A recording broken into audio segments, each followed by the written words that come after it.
Hey, we're back at the top again today on the road to Pokemon Sun and Moon, and now we're in week 23. Unfortunately, though, we're back in the Nuzlocke, and because of this, I thought we'd once again look over a type and see what Generation 7 can add and improve to it. If you don't know what the series is about, it's where I look at each type for in-game and competitive use and see what the new generation can do to improve on it. This includes possible small fixes such as a wider spread of a move, as well as going over possible new moves and new Pokemon concepts. Of course, this is the 5th episode in the series, so if you haven't seen any of the others, go check them out after this one. The thumbnails will be on screen, so go ahead and click on them before you watch this one. Whenever. You're still here? Okay, let's get started. Today's type is the one you guys most wanted to see. Quite the opposite of the last type, the mixed type. Fire type. We go cold today with the ice type, but the ice type is already so good enough, so we're still not going to do 10 ways. We're back doing 6 or 5, most likely 6, ways that Pokemon Sun and Moon could improve the ice type. Let's go. We all know the ice type is a very good offensive typing. The one thing it is not known for is its defense. That's why you see the defensive ice types like Avalugg and Cryogonal not used very much.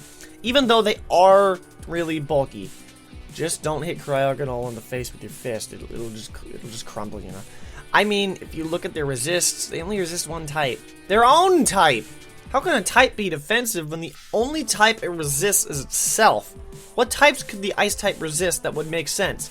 In my opinion, the water type could be. Ice is just frozen water. Water resists water. Water resists ice. Why can't it work the other way around? The ice type already has freeze dry. Why can't we just make it so ice resists water and Scald is super effective on ice to pair with freeze dry? So now that I have my opinion out there, what type makes sense to you that it should resist? Just let me know in the comment section below as we move on to number 2. Rain is a great way to speed up Pokemon. Sand completely broke Excadrill in Generation 5, the sun makes things stronger, the moon pairs with the sun very nicely, and hail, well, hail just sucks. It's literally awful. The only abilities that are directly affected are Ice Body and Snow Cloak, and both are given to just ice types. One way to fix this is to give either ability to non-ice types and or make more abilities that can use the hail to their advantage. It's ridiculous that we have 4 weather effects but only 3 are viable. Why can't hail be viable? Why isn't hail viable? I've seen people use it, but they're always forced to use mainly ice types because of the sparse distribution of said abilities. It's rather disappointing. Ice Beam gets used a lot, but how much are you willing to bet that those statistics are skewed? How you say? Well, more than likely, more water types are using Ice Beam than ice types. What I'm saying is that there doesn't seem to be any good special ice types that are viable. We have a great physical offensive presence, but outside of Kyurem Black, we have little to no special presence. You know what we should do? Make that special ice types great again. Once again, it's time to look at the missing type combinations, but this time with the ice type. We'll look at the chart again, and let me clarify that this chart does not take account for legendaries, megas, or alternate forms. I know some of these have been used for any of the 3, but as standalone, non-overpowered Pokemon, they have yet to be used.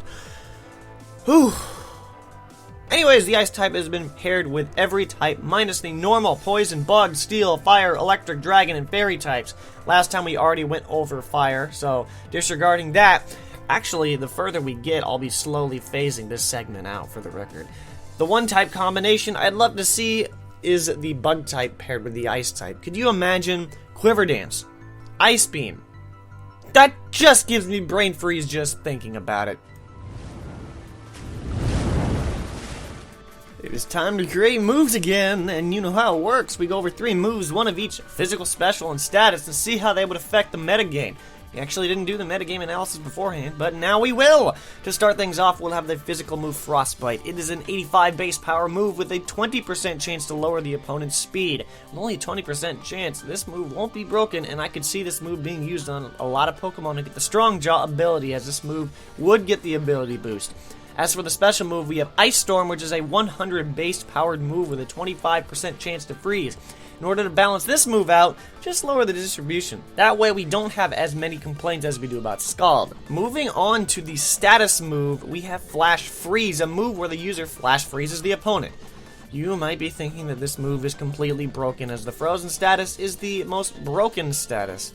Well, you're wrong! We only give it 35% accuracy. Then you'll ask, then what's the point of the move? And then I respond, so then we don't have to hit you with an ice beam to freeze you. Well, we move on to the Pokemon concepts once again. And as always, each link to the source of each design will be linked in the description, so go ahead and check them out, as well as other things that they do. Remember when I mentioned that broken quiver dancing ice bug type? Well, here it is in its complete conceptual form, created by none other than MTC Studios yet again. Its stats would be very high on the special side, as well as speed, but its attack and defense suffer at the expense of such high special stats. The moves it could use are Quiver Dance, obviously, Ice Beam, Freeze Dry, and Bug Buzz. I'm wondering how well this Pokemon could step up to Volcarona, being its ice counterpart. Our next Pokemon concept is an Ice Dragon. I found a few, including some menacing ones, but they didn't feel like Pokemon per se. I found this one by Smiley Fakemon, and it actually shows off how speedy this guy can be. It low-key looks like Kyurem White, but in essence, it's an entirely different Pokemon. Only because it'd be miles faster than Kyurem. Speaking of stats, its best stats would be attack, special attack, and speed. The moves I see it using would be Outrage, Icicle Crash, Dragon Dance, Extreme Speed, and Ice Beam. Like I said, no correlation with Kyurem White, so maybe they were far off cousins or something. Our last Pokemon involves another concept I made back in early high school. It involves a saber-toothed tiger. No, not Raikou. Why Raikou is a saber-toothed tiger but electric type is beyond me. No! What we have actually is this Ice Steel type designed by Pokedro, which looks pretty solid. This is the best I could find, but this Pokemon actually looks like it could evolve again. Anyway, this Pokemon would be the first to gain a ton of resist while being an Ice type, and because of this, its best stats would be its HP, attack, and defense. While its moveset would need a little help due to average speed, I feel Ice Shard, Iron Head, Swords Dance, and Ice Fang would fit it very nicely. Just keep it away from those pesky fighting types. Yeah, you heard me. I bashed my favorite type. What are you gonna do about the— Oh, wait, don't! Ow. I just got close combat. It's so hard. I need a cast. Because I got cast aside. Ow. I can still make puns while in pain. Wow. I feel so much better. That was fast.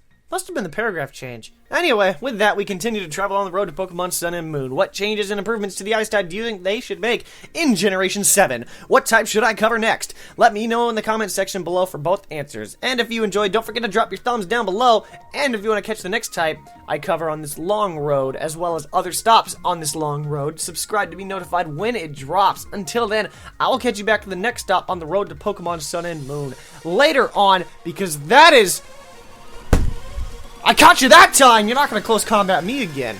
That's how you do what? As I go for the roost. Oh, that was so unfortunate. Oh my goodness. Come on, land the rock throw, thank you. TM19, this is— Why did we go into Koga? I don't know.